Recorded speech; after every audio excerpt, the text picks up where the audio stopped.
Three conversations or three presentations today from this moment onwards. So we're just going to start in a minute. So we have the first presenter for this next session, and that is Kosuke Toda, Masakiyo Teranishi, and what they're going to be presenting on Keisuke Fujii. What they're going to be presenting on is evaluation of soccer team defense based on ball recovery and being attacked. So over to you. You can present. You can start the presentation now. You have about 20 minutes for the presentation and 10 minutes for questions.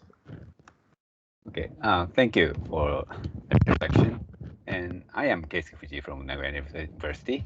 This work is a student's work of the first author, Mr. Toda. And today I will talk about the evaluation of soccer team defense based on the prediction model. And the contents is, for detail, please see this preprint in archive. So in team sports, such as soccer, during a match, all players interact in complex ways for scoring goals or preventing being scored. This is also called conceding.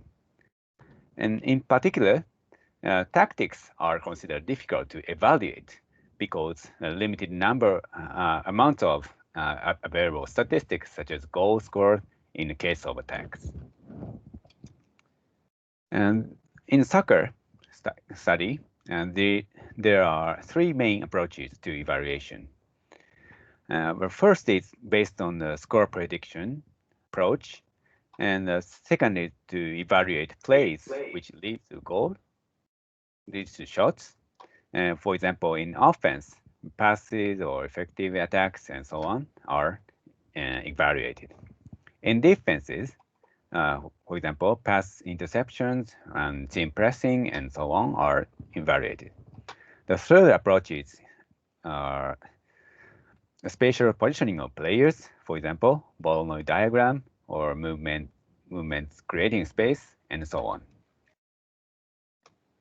However, these approaches are some problems. For example, the first is the score prediction may be often unreliable because it is rare throughout the game, and the process leading up to the goal is sometimes ignored. Secondly, most of the second and third approaches have difficulties in relating the evaluation to overall performance. Thirdly, most of the first and second approaches have used only the data on the ball, and it would be difficult to evaluate players at greater distances from the ball and the team as a whole. Then, in this study, we propose an evaluation method of team defense to solve those problems. Then we propose a method called VDEP. It is which is evaluating defense by estimating probabilities. The method is variation method using prediction with data of all players and ball. And our approach is modifies the famous VAEP, varying actions by estimating probabilities method, so that it can be applied to ball recovery or interception and being effectively attacked to evaluate the process of the team defense. Our approach's advantage is that it is based on predictions of events that occur more frequently. The second is to use the location information of players away from the ball. The third is defensive evaluation of the team in relation to the team performances. In this study, we evaluate our method using relationship with the actual match goals and a relationship with the team performance throughout the season, and finally show specific examples of analysis for match and that season. We used a dataset of 45 soccer games of the Japanese professional league called J League in 2019. We use event data of 19 levels of actions, and we also use tracking data that is XY coordinates of all players in the ball, like this. The basic statistics of 45 soccer games is here. Such number of goals, shots, effective attacks, and ball recoveries. The definition of effective attacks is as the event that finally ends the shot or penetrates the penalty area. The definition of ball recovery is that change in the attacking team before or after the play due to some factors other than the effective attack. We finally evaluate using five-fold class validation procedure, that is training with 36 games and testing with 9 games, and finally evaluated all games. And then we form, next is our formulation of VDP. VDP is a value of defense based on the ball recovery and being attacked. And the formulation is here, and the value of VDP is highly evaluated if the probability of recoveries increases or probability of attacks decreases. The input S is states of ith or I minus first events and XY coordinates for all players in the ball. And C is a constant parameter that adjusts P recoveries and P attacked. Here, for simplicity, we set C as a ratio of a frequency of recoveries and attacked, almost 3. And P recoveries and P attacked are estimated by learning-based classifiers called XGBoost, based on previous work here. The input is 19 events, and their XY coordinates for all players in ball, time, and displacement of movement, and distance and angle with ball and goal. The output is a probability of ball recovery or being attacked within 5 events. This approach was inspired by VAEP. And we finally used these evaluation indices. We evaluate the value per game for team P as following equation, like this, and where M is a number of events in a match, and SPM is a set of states S up to the nth events, and just averaging the VDP. And similarly, we compute the mean of P recoveries and P attacked, and which is defined as a R recovery rate ratio, R recovery and R attacked, respectively. Also, to compare with VDP, we compute SVAP, previous VAP. So SVAP, S scores, and S conceits are computed as the sum of the VAP related value based on the previous work. But in this study, since we here evaluate a team, but previous work is evaluates individual players, but here we evaluate a team. So the sum and means have the same meaning here. Next, we first validate the classifiers. So we evaluate true positive using, for example, ball recovery and being attacked using the F1 score like this equation. Although this index is famous, but just in case, we finally evaluate the true positive, not false large amount of false negative. And F1 score consists of a recall here and precision here.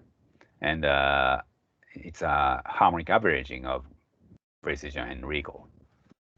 And this figure is a result of the F1 score in VDP proposed and VAEP existing method. Clearly, our recovery, F1 score in our recovery and our attack are better than the S scores and S concedes. One of the possible reasons is that the amount of true positive data like this ball recovery, such number of ball recoveries and attacks, compared with the number of scores and concedes. The total events are the same. And this results suggest that the VDP can be evaluated based on the accurate predictions. Next, we show an example of the VDP analysis in a game.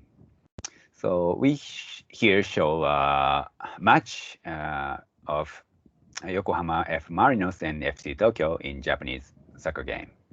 The score is 3-0, but the first author, Mr. Toda, said that their game has qualitatively similar performances.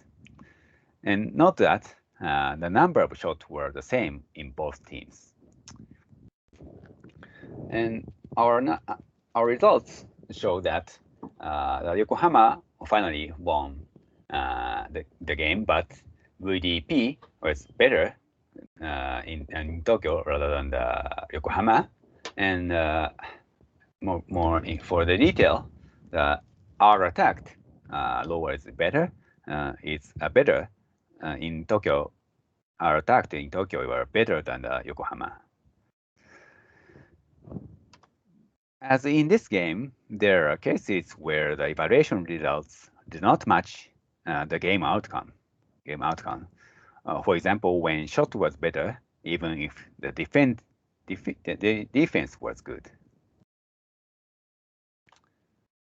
This is an example of a play. In the same game, Yokohama versus Tokyo, we show the example of first goal.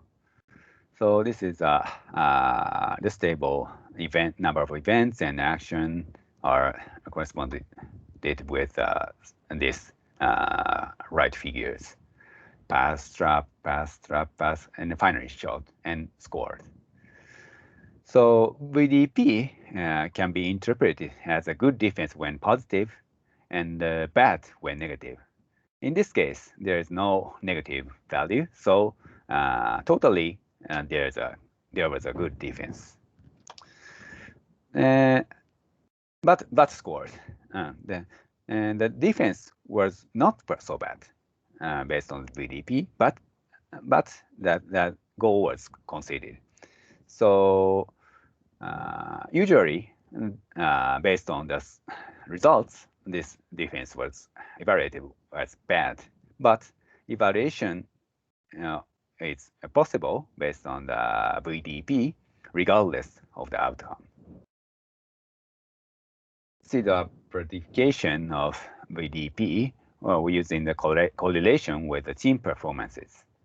So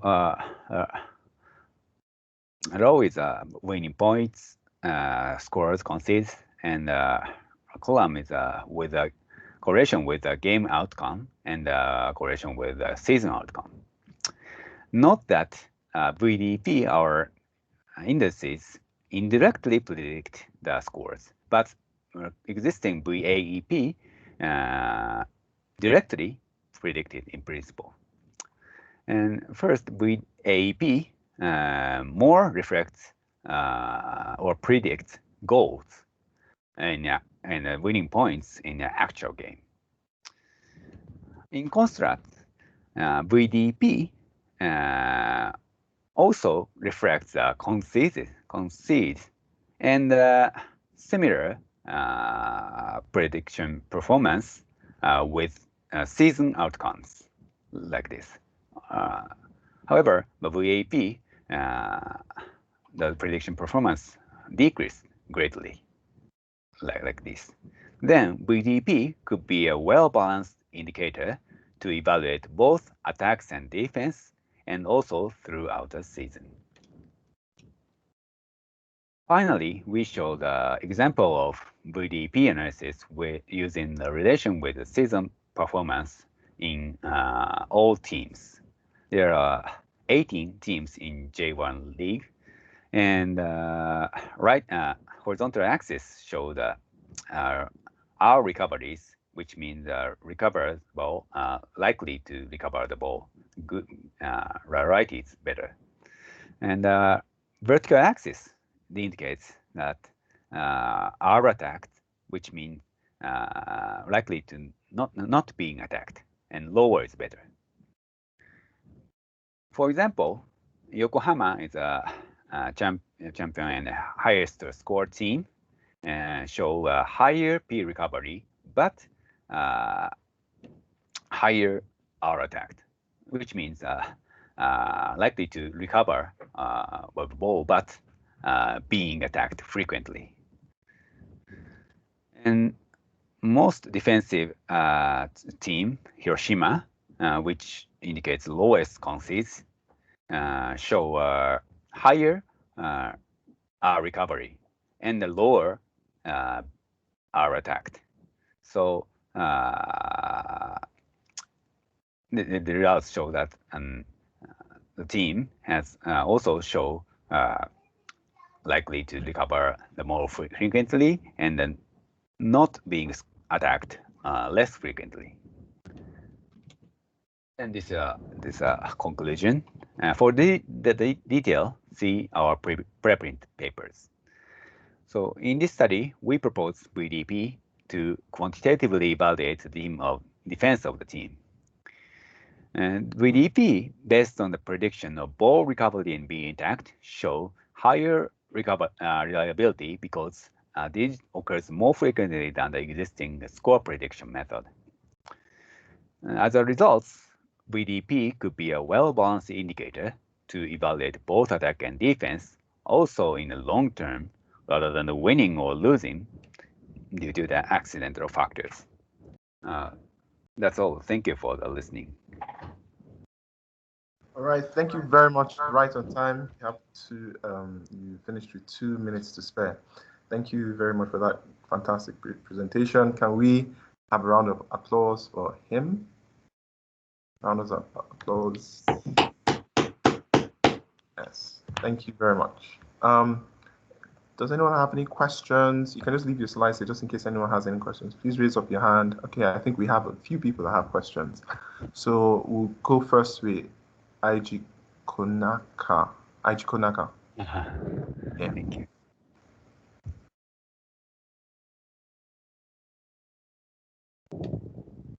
Yeah, you can go ahead with your question. Yeah. I had mistake. Okay. All right, no problem. Then we have sorry. All right, no problem. We have Ruben Michel's. You can go ahead with your question. Yeah, thank you for the interesting talk. I got one question regarding the player bases. Is it possible to do that not only on team basis but also on player basis and use this further on for example scouting if there were some interesting results? I think of the Fab paper from Tom Decross. I think he thought of some. I think Mason Mount was very high on his list, and as you can see on this year's, he's a Champions League winner. And yeah, this is my question. And so thank you for that question. And for the individual evaluation, so our next step is to evaluate individual players.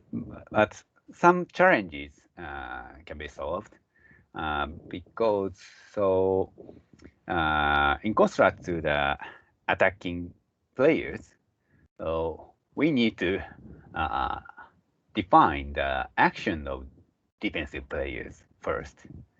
So VDAP used individual players with the ball, actions of individual players with the ball, but we need to define the actions of defense, individual defense, and evaluate the each players. So then your question is very important.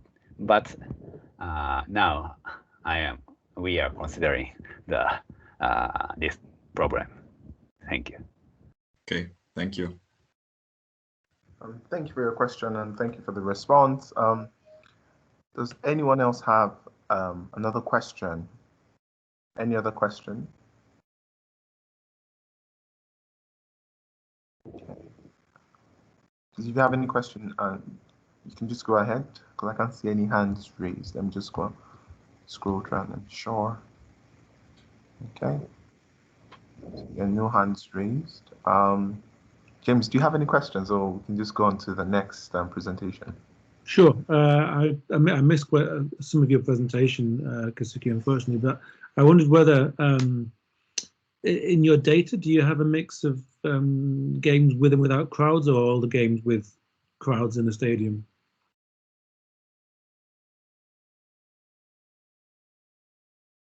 So sorry.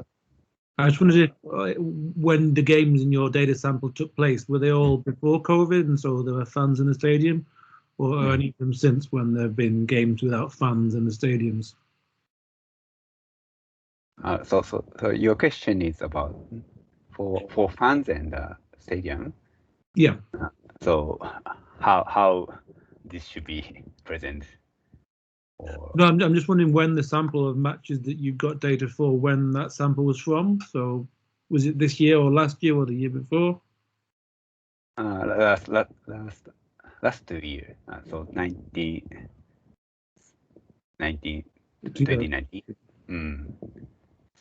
Because I wonder whether this is something that could be quite interesting for thinking about the way in which these ghost games without fans since COVID have been different.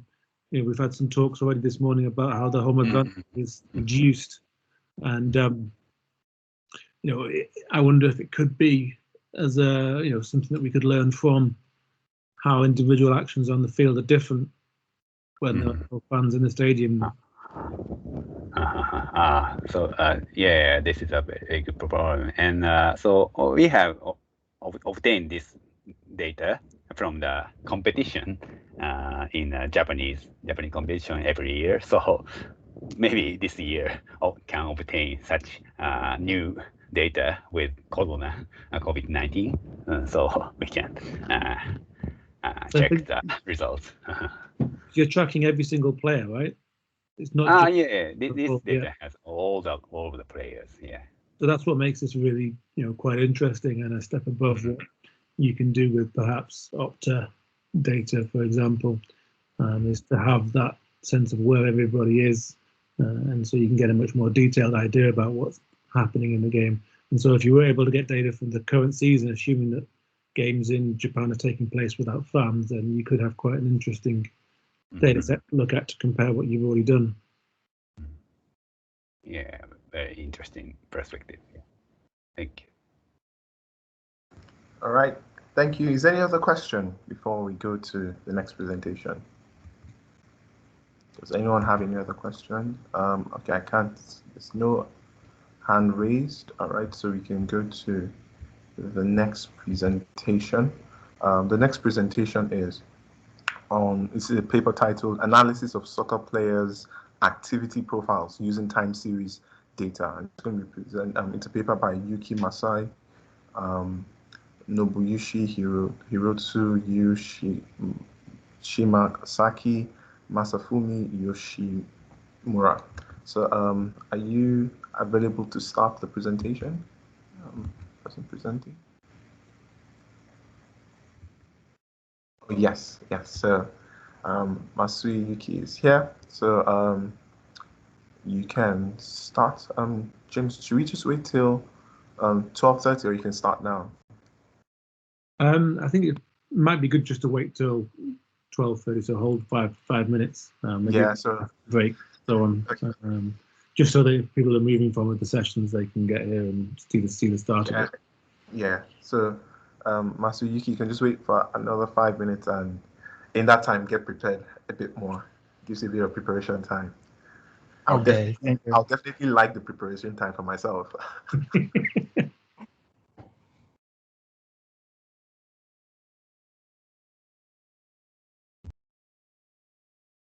Hello, everyone. I'm Luigi Colombo. I know we're waiting five minutes. I just thought that just wanted to add one thing which I thought was very interesting that James, Professor Reed mentioned earlier on. I think it would be really interesting to see how different players are playing during COVID times, and I don't know who has access to that kind of data.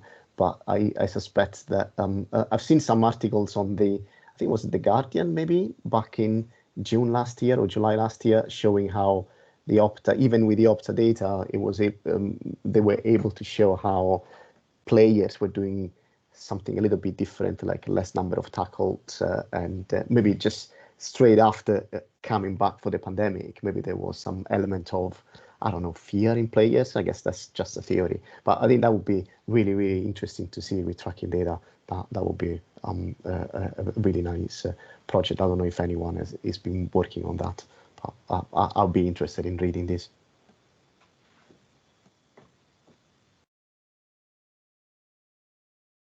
Yeah, I think that's a very good point, Luigi. I think I saw something. I think I saw that article also around players in terms of the actions they actually perform on the pitch and how it's different. I think on average, if I'm not mistaken, James, I think on average, because there was an absence of preseason and a shorter season. I know you wrote something, James, earlier last season where you kind of said that on average the amount of days between games hasn't increased, or this is not the highest, if I'm not mistaken. I don't want to misquote you, so you can just clarify. I think that the game time hasn't, or rather the amount of days between games essentially is not as bad as it was in 2010, if I'm not mistaken. Is James there? I'm not sure if James is there. Okay, I'm not sure if James is there. Probably he is. Yeah, but I think the preseason aspect is actually what a lot of people have focused on, in the fact that not having that much time to put in as much, in quotes, gas in the tank, affected players' ability to run as much on the pitch and things like that. But yeah, it'd be really interesting to see if there's any study that tracks it properly.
Okay, I think Masuyuki, you can begin your presentation now.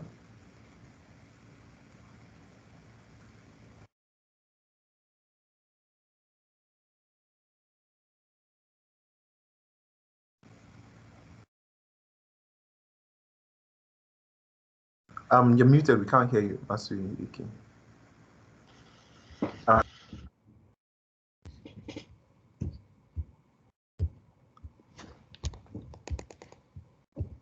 Hi, my name is Yuki Masui. I'm glad to be here today. This is my first Sorry, you're muted. If you can unmute yourself, you're muted. Oh, sorry. Yes. Thank you. Hi, my name is Yuki Masui. I'm glad to be here today. This is my first presentation in English, and so I'm very, very nervous now. But I will do my best to present it. So today I'd like to talk about my research. My research title is Analysis of Soccer Players' Activity Profile Using Time Series Data. Soccer is a sport that consists of various elements such as technical, psychological, tactical, physical, and so on. Of these, physical is becoming more common to quantify in recent years. Recent technological developments have significantly contributed to various aspects of sports coaching, such as planning training strategies and monitoring loading management. Wearable devices are now widely used to understand the physical demands of soccer matches. They can measure total distance, running distance by speed zone, acceleration, deceleration, and so on. After measuring, the data is analyzed using specific software to quantify and evaluate the physical data. Currently, measurement data is quantified by processing the data using indicators provided by each device manufacturer. But it is possible to extract what is called raw data, like the slide, using dedicated software. Analyzing raw data in Microsoft Excel is difficult because the amount of data is too large. If it was possible to analyze data using programming such as Python and as a further development using machine learning and artificial intelligence, data analysis would be even more advanced. It is expected to provide more useful information to the sports coaching field than ever before. So the aim of this study is to classify the activity profiles of soccer players during a match based on the time series data measured by wearable devices utilizing a fast Fourier transform method.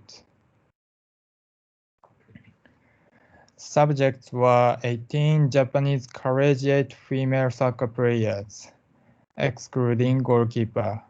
However, we can analyze only 3 players. The team of subjects formation was 4 backs, 4 midfielders, 1 second striker, and 1 forward player. And we analyzed left side back player and right side midfielder player and forward player in this study.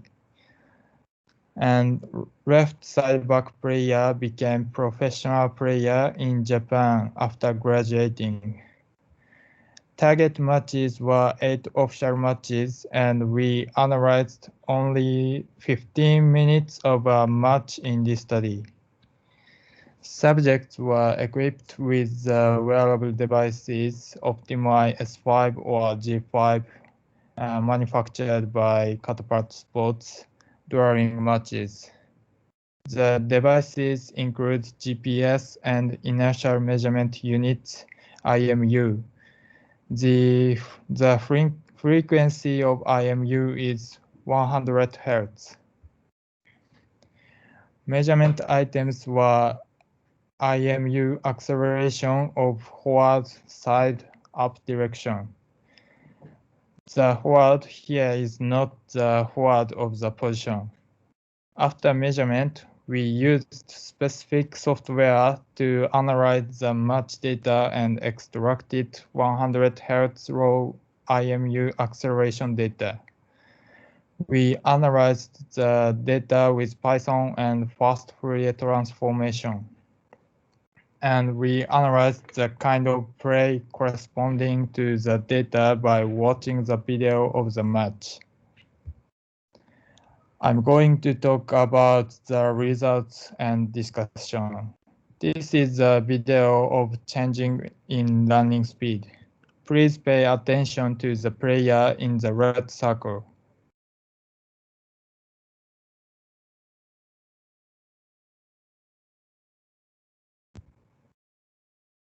This graph shows the acceleration data at this time.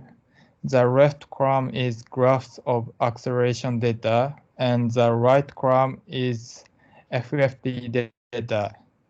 These data are for 3 seconds, and all subsequent graphs are the same. The top row is the acceleration data in the up direction. The middle row is the data in the side direction, and the bottom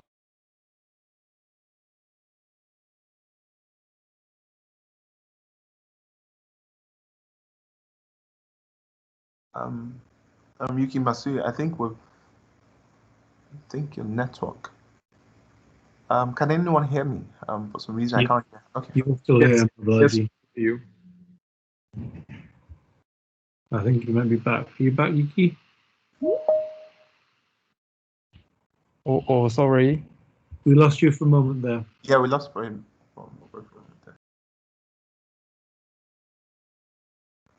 Yuki Masui, can you hear me? I think we lost you for a few seconds there.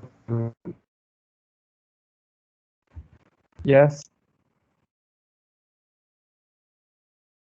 We lost you for a few seconds, so you can just go over again.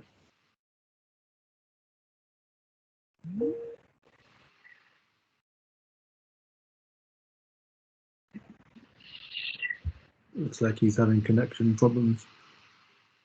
Yeah. Yuki, if you're there, do you want to turn your camera off? That might help. The middle row is the data in the side direction, and the bottom row is in the forward direction.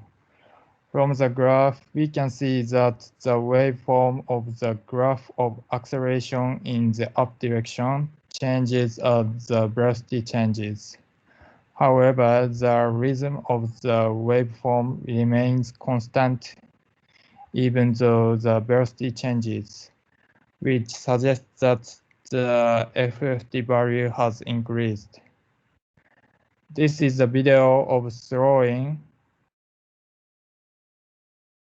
like this. Unlike the graph when the running speed changed, we found that the acceleration changed significantly only when the throwing was performed. In addition, we found that the acceleration changes not only in the up direction, but also in the side and forward directions. Next is raising across.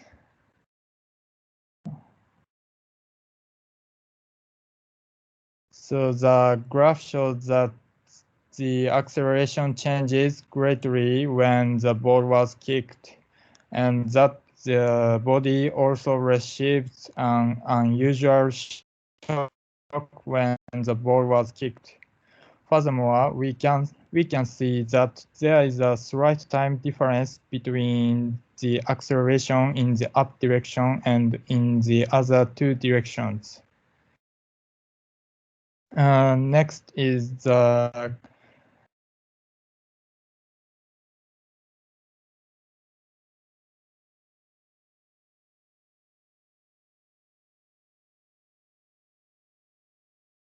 one more time.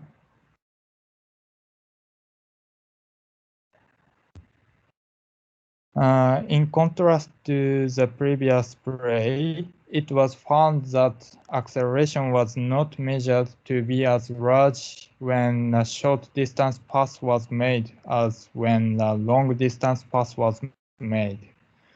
However, negative acceleration was measured in the side and forward directions, respectively, suggests that a similar play to this video should be analyzed and verified in the future.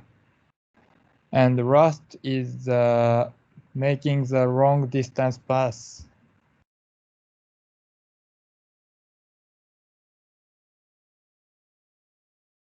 The waveform of acceleration was measured differently from that of the previous two types of kicks. Since the acceleration data in the forward direction is large, the player's body orientation when kicking may have affected the acceleration.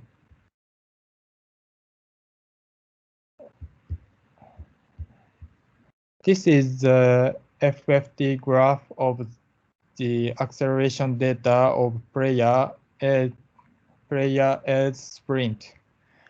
When player A sprinted, the acceleration data in the up direction was largest. When player B sprinted, the acceleration data in the up direction was also the largest, and the same trend was observed for player C. This is the graph of player C sprinted. This is a list of graphs for one sprint of 3 players. So in this study, we use the data transformed by FFT. We have been trying to identify event or play according to each part of time series data. To identify the event or play, we apply unsupervised clustering method of deep learning, aiming to group the FFT data into classes entirely without labels. Here, we try invariant information clustering, IIC, which is an unsupervised clustering method proposed by previous study. IIC can be used to cluster any kind of unlabeled paired data X prime by training a network to predict cluster identities.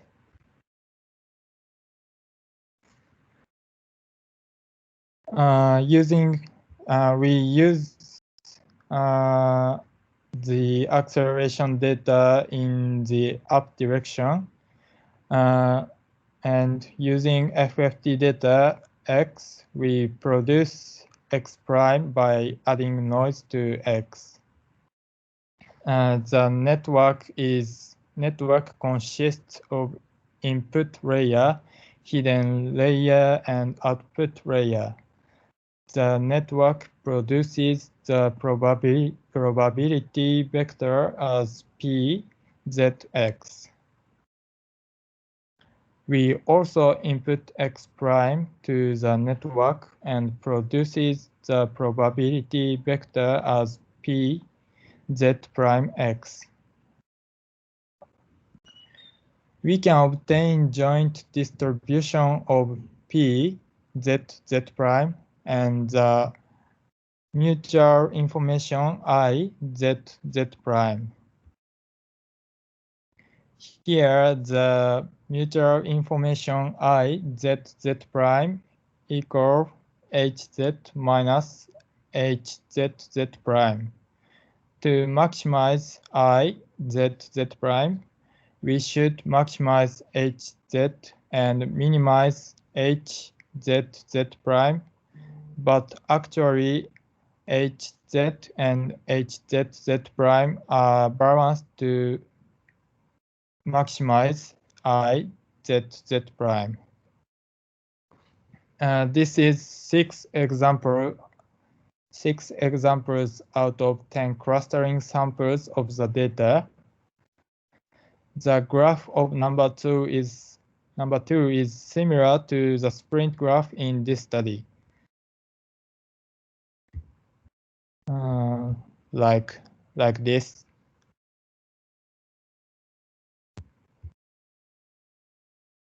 However, due to the small sample size of the sprint in this study, further verification is needed in the future. And apart from analysis using machine learning, we are also working on video analysis using image recognition.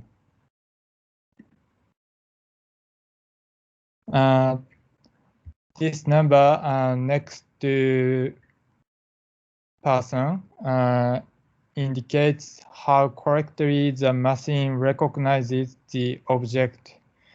We are currently working on developing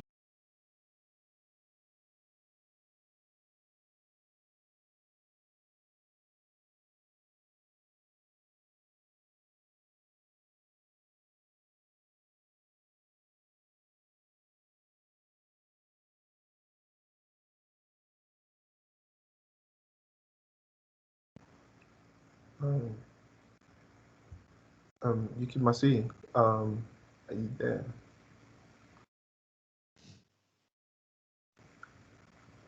I think you must have a slightly unreliable internet connection. Yeah, I think close the video also. Maybe that might be.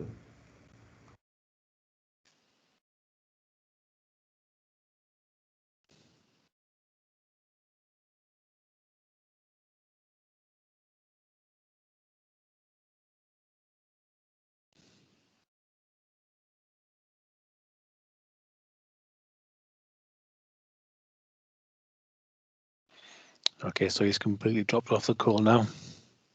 Yeah, probably he'll be back now, and the network might be better.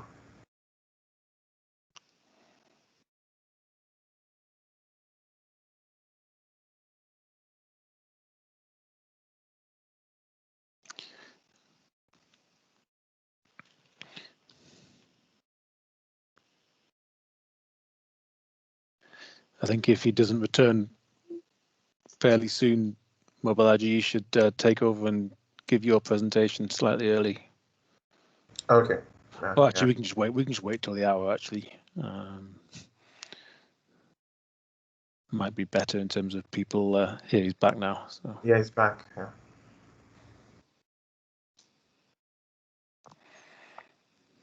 Hi, Yuki. You're back. Hi. You're back. You're muted now. We can't hear you. Maybe what you can do is while you're presenting, you can switch off your video. So maybe that might help the connection. Sorry. That's okay.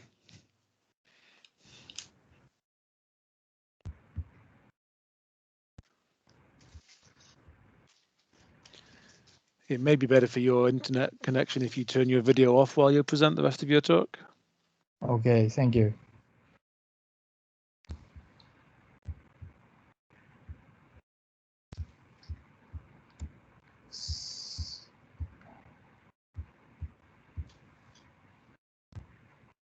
So when I for this conference,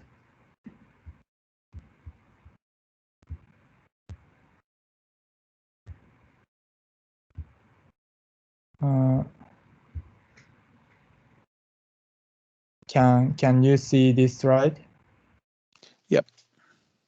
Okay. How about this slide? Yep. Okay.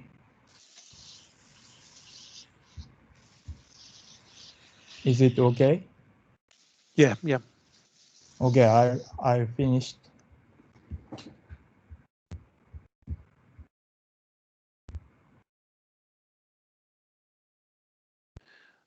Okay, in which case we should thank Yuki for a very interesting talk on wearable devices. So we can try and do a bit of a round of applause. Thank you very much. Or you can use the icons. Mobolaji, you want to take over? I'm kind of jumping in your job here. Yeah. Thank you very much, Yuki Masui. Does anyone have any questions for Yuki concerning his presentation? Any questions, any suggestions?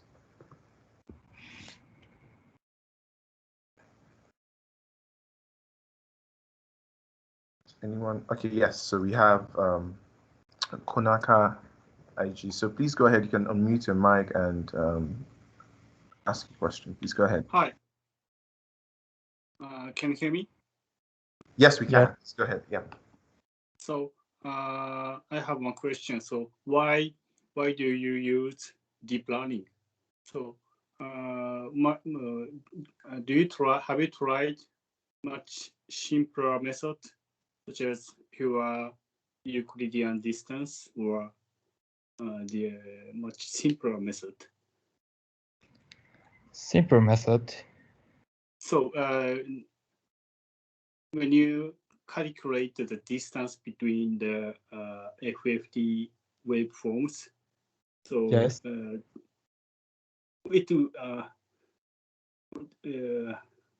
One possible first choice is a simple distance, simple Euclidean distance. So have you tried much simpler or much simpler method? Have you tried deep learning at first choice? So GPS analysis, the analysis of GPS data is so widely spread in the Europe and America. So Japan is too late for analysis. So I want to new analysis method to evaluate the player's performance, and so we can analyze the simple method. We can analyze the data using simple method in the same time. So this method this analysis and simple method analysis is using to quantify the data now.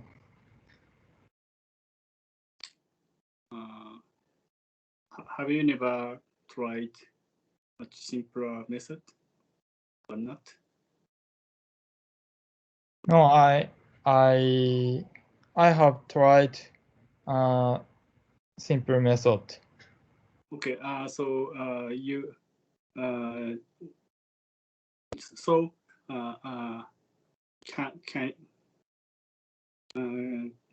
You can't get satisfying accuracy by the simpler method? Yes. Okay, thank you. Thank you. All right, thank you.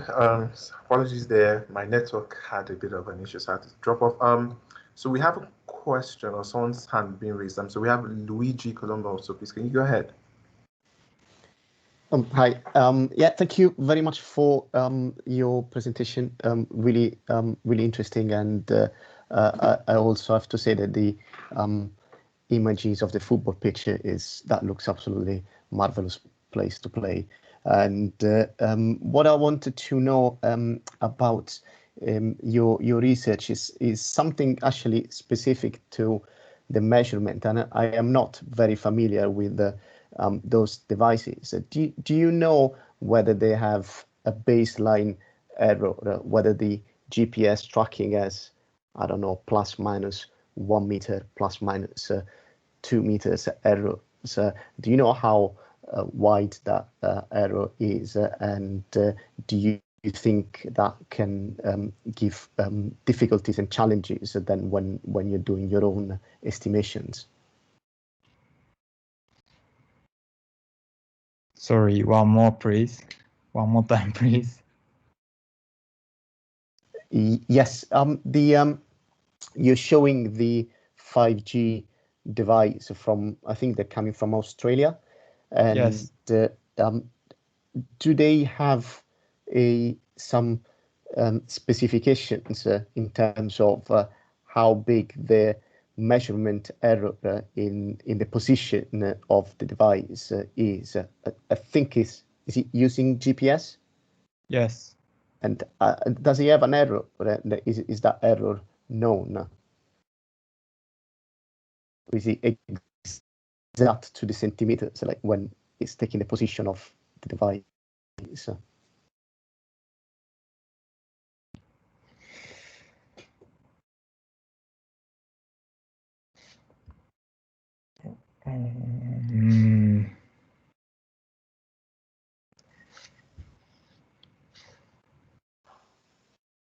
Did you hear the question, Yuki? Rust is difficult to hear. So I think what he's trying to say is there an error in terms of the measurement for the device? Error of measurement. Okay. Sorry. The device error measurement is sorry. It is proved reliability from previous study. So it is less error this GPS device measurement. Luigi, does that answer? Or I think what he's asking for is the exact measurement error. So, for example, is it 1 yard or 1 meter? I think that's what he's asking. Okay. Sorry. For example, 1 centimeter or 1 yard error is not so depending on the soccer player's performance, because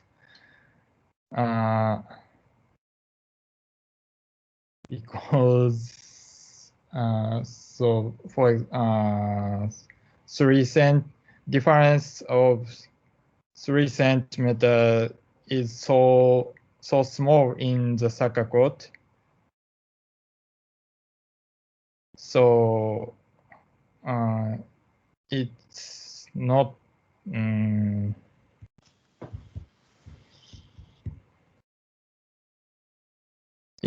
relationship, maybe.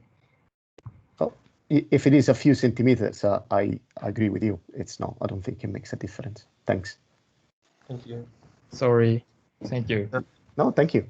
Thank you. It's okay. Thank you. Any other questions before for Yuki Masui? I think, Mobolaji, we should probably move to your talk in the interest of time. Okay. Just before we do, I wanted to thank our Japanese participants, because I can see from behind there, it's quite late at night in Japan. So thank you for being up very late at night to give a presentation, and to the commenters and the others that are in the room very late at night, wherever you are. Thank you all. Thank you all. Thank you. All right, I'm going to move to the next presentation, which happens to be mine. So I'll just project now. Just let me know if you can see my screen properly. Yeah, we've got it. Right. So, all right. So my name is Mobolaji Alabi, and I'm going to be presenting a paper which is part of my PhD thesis, and it's called The Financial Impact of Financial Fair Play Regulation, Evidence from the English Premier League. My supervisors are Dr. Andrew Urquhart and Dr. Linda Arch. So the presentation is going to be introduction, literature, data, results, and then I'll conclude with discussions as well as a conclusion.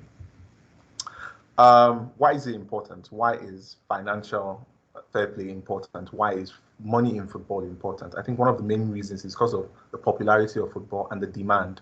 I think one of the presenters that presented earlier spoke about the European Super League that recently was the European Super League debacle that happened recently, and also the influx of money, and which was one of the bone of contentions, the influx of money into football.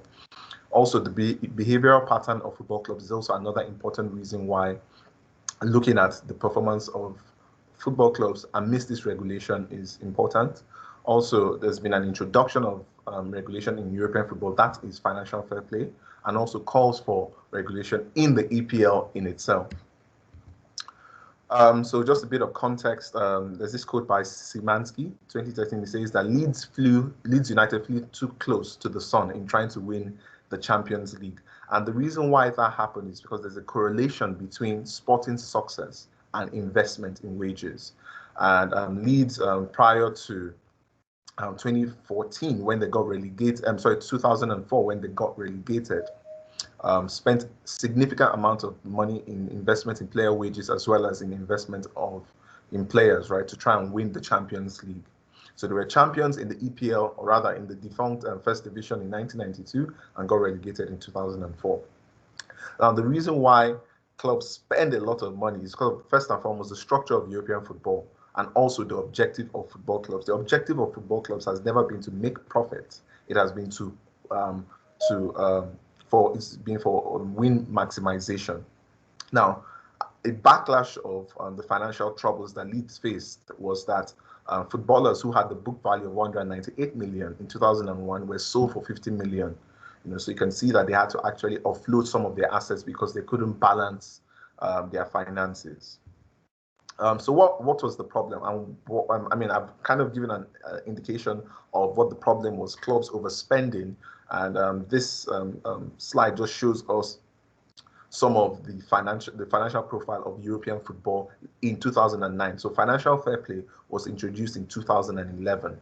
So in 2009, you can see that revenue increased by about 6%, whereas in the same European, in the Eurozone, there was only a growth of about 0.3%. So you can see that football clubs, or rather the revenue in football, or football as an industry, was highly insulated from a lot of things that were happening.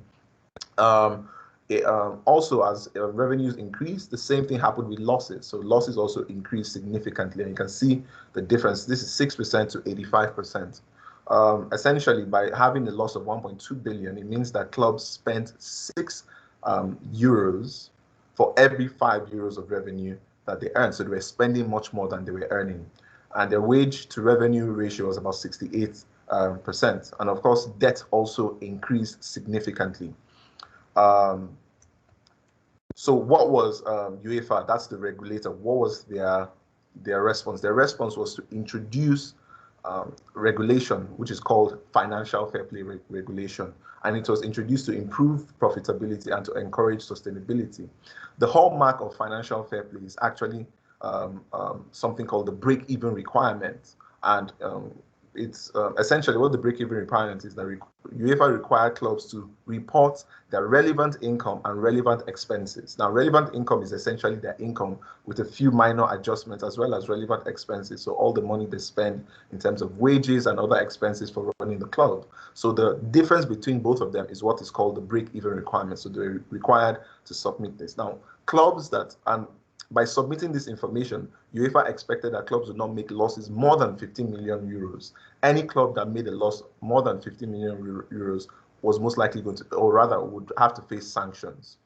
Some of the sanctions include warnings, fines, withheld revenue, or other restrictions, as far as expulsion from future UEFA competitions. So essentially, UEFA was introducing a regulation to prevent clubs from overspending and to have a sustainability outlook. Now, the question is, who must abide by UEFA's financial fair play? There are over 700 clubs that compete in UEFA competitions, and only 235, that compete in the top divisions in Europe, but only 235 play in UEFA competitions. UEFA has 2 competitions. The first is the UEFA Champions League, and then the second is the UEFA Europa League. Now, each club, or rather in each nation, usually the first 3 or the first 4 qualify for the Champions League, and then between 5th and 6th and 7th qualify for UEFA's Europa League. So these are the clubs that are exposed to this regulation. So for example, if I am I support, if I'm currently at a club that does not qualify for UEFA competitions, this rule does not affect me. And this gives us a very easy way to be able to measure the impact of this regulation. All right, so we'll just look at the literature a bit. The nomenclature or the name financial fair play kind of connotes fairness, right? And Szymanski 2014 looked at the regulation, and his conclusion was that it's going to be a regulation that will promote efficiency rather than redistribution of income. As such, it's not necessarily a fair regulation. It's just a regulation that would include clubs' efficiency. Peters and Szymanski did a simulation for financial fair play and found that the BER, that's the break-even requirement, can improve clubs' profitability by reducing wage spent.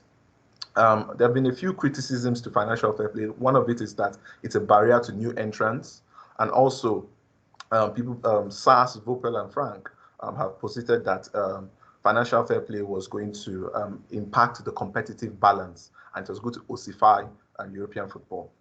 Also, there are also criticisms that financial fair play has a lot of loopholes that would allow clubs to actually go far, or rather to circumvent financial fair play.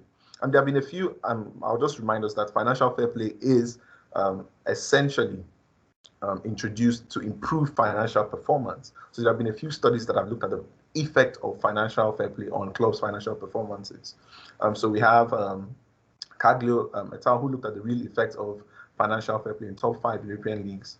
Ahetian and Java looked at financial fair play in also 5 top leagues and only found that there's been increased profitability in Spain. So they found weak evidence for profitability in Italy as well as in England, but in Spain they found significant improvement. So what is our research question? We are looking at, so this quote is actually by Gianni Infantino, who was in charge of UEFA when the regulation was introduced. And essentially what he said is, FFP is about financial sustainability in Europe. In fact, the application of BER will lead to a more competitive and sustainable football sector. So essentially, financial fair play, regardless of the nomenclature, is looking at financial sustainability of the football sector. So our research question is, has financial fair play improved the finances of football clubs in the EPL? And what we are looking at is in twofold. The first is profitability. And of course, this is directly linked to the BER, that's the break-even requirement. And also, invariably, has financial fair play improved sustainability? And I'll be talking more about our financial sustainability measure, which actually looks at cash flows and debt. And the hypothesis we're going to be looking at is called the real effects hypothesis. And the real effect hypothesis says that if any organization is asked to measure and disclose a particular metric, they would the real decision makers would change their behavior in order to make that specific metric to improve in tandem with what the regulators want. So the fact that UEFA has asked these clubs to report the break-even requirements in addition to their financial reporting, the expectation is that by asking them to do this, profitability would increase, because in order not to fall foul of the regulation, they would change their behavior and become more profitable. So that's the hypothesis we are looking at. So the data. So we looked at, once again, and we looked at the English Premier League. We focused on the English Premier League for 2 main reasons. First and foremost, in the English Premier League, and the English Premier League actually has the highest highest income levels. The study by Caglio et al. 2019 notes this, that the revenue level in England is the highest in terms of all the top 5 leagues in Europe, and also their debt levels is also the highest. So what we did was to get the financial information for 37 clubs over a 15-year period. That's between 2005 and 2019. And the criteria for selecting the clubs, what we did was to pick every single club that had played in the English Premier League in that time period and excluded only clubs that had played in the English Premier League only once. And there was only one club that was excluded. That's called, and the club is Blackpool. So in this 15-year period, every club that's played in the English Premier League came into our sample. What we did was to proxy the BER. And why we say proxy is because UEFA defines break-even requirement as the difference between relevant income, now which consists of majorly commercial, broadcast and match day revenue, and relevant expenses. So the difference is what UEFA classifies as break-even requirement. Also, we use CFTD, and that the meaning of CFTD is cash flow to total debt. And our belief is that as cash flow to total debt, that ratio increases, it improves a club's ability to reduce its debt because it has enough money to pay its outstanding debt. So this is a summary statistic. So we have about 555 observations. All right. Now, methodology. We use a difference in difference approach for causal effect to find out whether, we use a difference in difference approach to look at the real effect and whether the introduction of financial fair play has led to an improved financial situation in the English Premier League. And now the hallmark of the difference in difference approach is you have two groups. The first is the treated group, and then the second is the control group. So our treated group here is our treated group are clubs that are exposed to financial fair play regulation. And by definition, what that means is clubs that qualified for UEFA's either of UEFA's competitions. That's either the UEFA Champions League or the UEFA Europa Club. Championship. And then our control group is any other club that did not qualify. Also, there's a planned intervention. That's another hallmark for difference in difference. And our planned intervention is the introduction of financial fair play in 2011. Of course, for causal inferences, we have to look at SOTVA and the SOTVA assumption. And specifically for difference in difference, we have to look at the common trend assumption. And the common trend assumption is very important, and it helps us to differentiate whether we are comparing apples and oranges. So what common trend assumption tells us is that before the introduction of the regulation or the intervention, both groups have to have followed a similar trend. So that not necessarily in terms of magnitude. So you can have a club whose revenue is 500 million and a club whose revenue is 100 million, right? You can still compare them as long as they have a similar trend. So it's not magnitude, it looks at trends. So it's very important to note that. So in the next slide, we would see this. What we look at is the method, the regression. Our regressions are here. So we have YIT, which is our outcome variable. So in two instances, it's going to be break-even requirement as well as CFTD. That's our financial sustainability measure. So we have the target here is a dummy variable for clubs that are exposed to financial fair play. Post is a dummy variable for years after the introduction of financial fair play. And target times post is our interaction term. And then, of course, we include some controls. And in another regression, what we did was just to look at the interaction between both of them and include full year fixed effects and full individual fixed effects. Now, for our baseline definition of what is determined as target clubs, right, or treated clubs, is clubs that have participated in 10 out of the 15, that's in our sample year, that participated in either of UEFA's competitions 10 out of 15 times. Now, for the parallel trend assumption, you can see here that our target group, there's a similar trend between our target group, our control group. So the outcome variable here is relevant income. It's also similar for relevant expenses, and we can also see the same thing for the BER. And there's a little, now if you look at the line from here to here, that's from 2005 to 2011. You can see a parallel trend between both of them. And 2011 here stands for the introduction of financial fair play. Now, this is also for CFTD. That's the sustainability measure. You can see that between here and here, there's a parallel trend between both the target and the control group.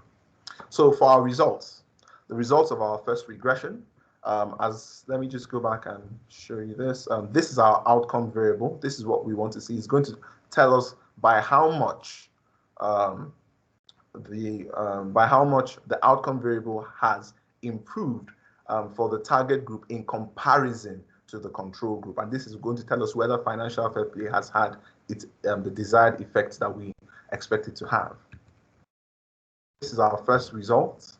And we can see here that in all the instances, that's for this is for the profitability. We can see here in both of them that it's both economically significant as well as statistically significant. Now, this shows that after the introduction of financial fair play, clubs that were exposed to the regulation had profitability. That profitability increased by about 36.7 million compared to clubs that were not exposed to financial fair play. And we can see here that in terms of relevant income and relevant expenses, we see a similar trend, and they're both significant. So what we can see here is that relevant expenses increased, or so did relevant income. And relevant income increased at a higher rate than relevant expenses, which is why we can see improvement in profitability. What we did is to also, if you see this, there are no control variables here, so we included a few control variables. So I'll just run through a few of them. Now, this is the composition of relevant income pre-financial fair play and post-financial fair play. And you can see here that in both pre-financial fair play, broadcast revenue was was the largest contributor to relevant income. The same thing happened in post-financial fair play. And in fact, the change, we can see that it increased more post-financial fair play and increased by 11%. Now, that's for broadcast income. Broadcast income is the amount that is paid for televising the games in these leagues. So what we did was to include a dummy variable for years in which broadcast revenue was increased. And you can see here that broadcast revenue is of recent has been increased every 3 years. So we put a dummy variable, which is 1 for years in which it was increased, and to see whether that is why we can see this improvement in profitability, whether it's because of the increase in income. We also put a dummy variable for the two competitions. You can see that the Champions League, the maximum total amount that you can receive by getting to the final of Champions League is 82 million, whereas Europa is 21. So we put a dummy variable for weather club and for Champions League as well as Europa. And by including those control variables, these are the results that we have. One thing that I'll first mention is that our target variable is still statistically significant as well as economically significant. But another thing we see here is that, and another, I'll just run through a few important control variables. We can see that every year for the dummy variable TV deal, we can see that there's a negative impact on profitability in the years when the TV deal improved. That was something that really surprised us. So we saw that also. And also we see that clubs that were in the UEFA Europa League were less profitable than clubs that were in the UEFA Champions League. Now, the explanation is most likely because of the difference in income. We also look at foreign ownership, and we can see that clubs that are owned by non-British owners are less profitable than clubs that are owned by British owners. Yes, so that's the results we have there. So what we did for robustness, we defined, we had alternative definitions of our target group. And what we did was to, for alternative 1, is we defined as clubs, target clubs, as clubs that, in addition to our normal target group, we added clubs that just narrowly missed out on participation in UEFA competition. Why we did this is to see, and our expectation is that by including them, we expect that the outcome variable would reduce. And we can see that it actually reduced. That's for alternative 1. Alternative 2 is for clubs that have the highest debt levels. And in our expectation, we expected the outcome variable to reduce, and also the significance has also reduced. So I'll just go back to our baseline definition. And you can see this 36.7. The alternative has gone down, but it's still significant because we still have our existing control and existing target clubs within the sample. I'll just quickly, we also carried out some robustness tests for, we carried out a placebo test, and none of them are significant. So that gives us confidence as to what we have done. Also, in conclusion, we looked at the financial sustainability measure, and we can see that CFTD is actually not significant, even though it has improved. So we expect financial fair play to have improved CFTD, and CFTD, a higher CFTD shows that it has improved. what we can see here is not statistically significant. We also included some controls, and we can actually see that it has gone to negative. So it has actually reduced by including some control variables. And yes, I'll go to conclusion. So has the introduction of financial fair play achieved its objective? We can see that from our results that FFP has improved profitability, but similar effect is not seen in sustainability as measured by CFTD. Clubs' profitability reduces with increase in TV deals. Non-British owned clubs are less profitable, and we can still see inflationary effect on wages because that's because relevant expenses have still increased post FFP. And yes, so I'll just stop there if you have any questions so I can respond to them. Thank you for listening. And if you have any questions or suggestions, please, they're well appreciated. Thank you.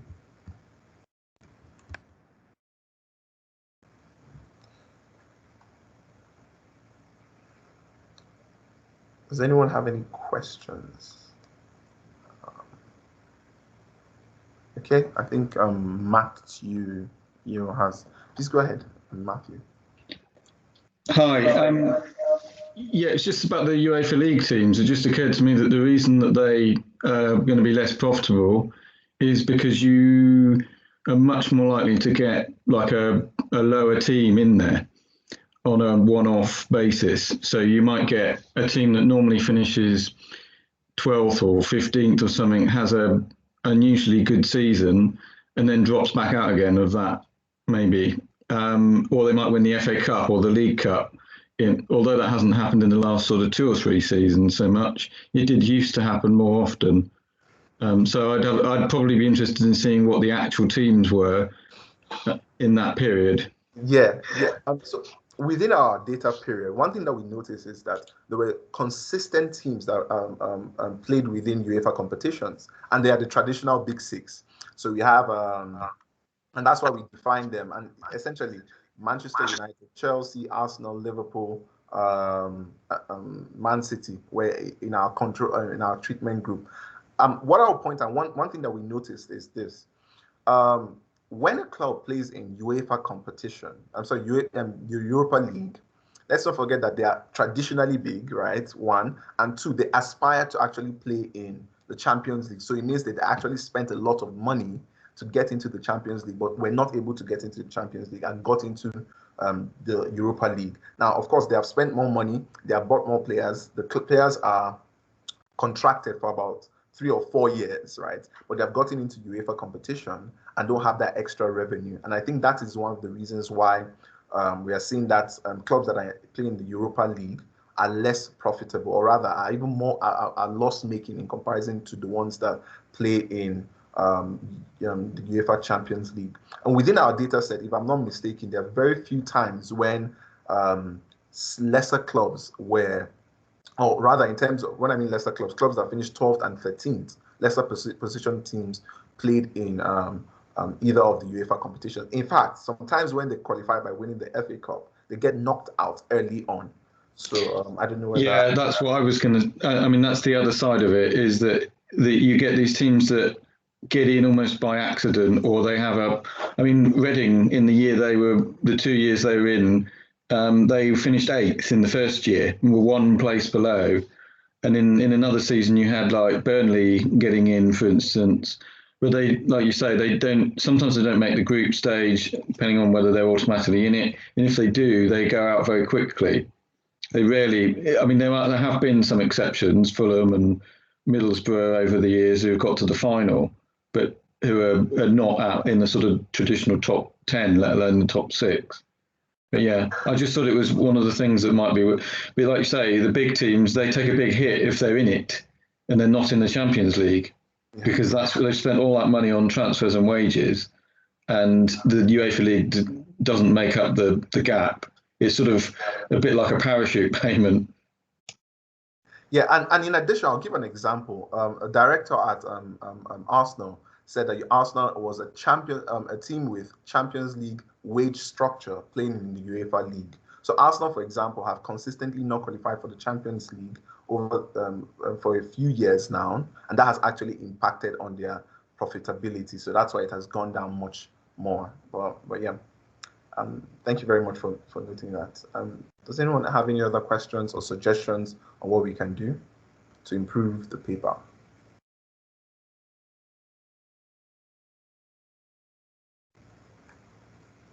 Okay.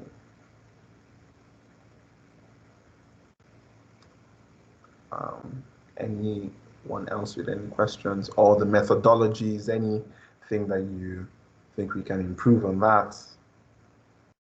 Okay.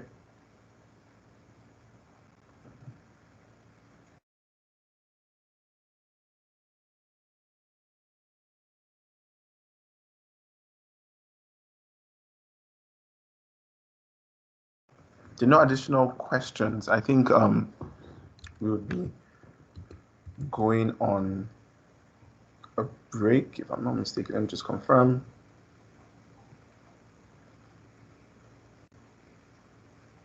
Yes, we're going to be going on lunch break between 1:30 and 2:30, and then we would have the next, or rather the training session that will be chaired by Christophe Lay. But if anyone has any question, please, there's still a bit of time, please, I welcome as much questions and suggestions. James, do you have any question? I wasn't in your talk, I'm afraid, Mobolaji. Oh, okay. I heard you speak before, so I know what you're talking about. The talk in the other session is on the scheduling or the tournament design for the European Championships. Oh, okay. Your opponent, so quite an interesting talk. There's something you suggested, actually, so maybe I can just show you. I think when I presented this a while ago, and I kind of included it. So what you said was, you said there might be clubs that might be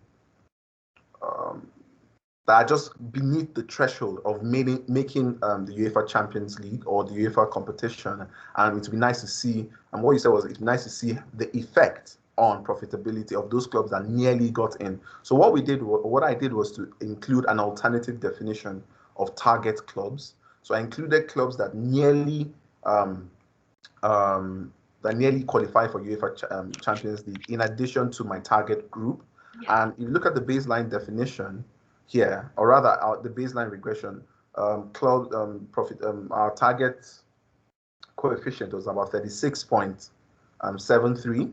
But by including those clubs that nearly qualified, it actually reduced it significantly, and even reduced it by about 13 million. And then the significance also reduced. So that's one of the things that we have added to this based on your suggestion. So thank you very much for that suggestion. Yeah. Thank you. I look forward to because you're going to present it next week as well, right, at the East-West Conference? Yes. Hopefully, I get more suggestions, and then we can just wrap up the paper and we'll start working on the second paper. But yeah, thank you. Fantastic. Thank you, Mobolaji. As I think you were saying when we entered the room, there is now a time for a break. And the next scheduled session is the S training session at 2:30 in this room. What I will do is at 2 o'clock UK time, so that's halfway through the lunch break, I'm going to spend a few moments, I mentioned it first thing, I'm going to spend a few moments reflecting on Stefan Kassen, who, as I mentioned, sadly died this week and was a very big part of the sports economics literature, and a number of people attending the conference knew him very well. And so 2 o'clock UK time, so that's in 30 minutes time, I will spend a little bit of time, and people who knew Stefan are more than welcome to take part in that and join us for that. But if not, it'll be 2:30 when we resume with the S training session chaired by Christophe Lay. Thanks everyone, see you in half an hour or an hour, and please do get yourself some exercise and fresh air in the time that you've got.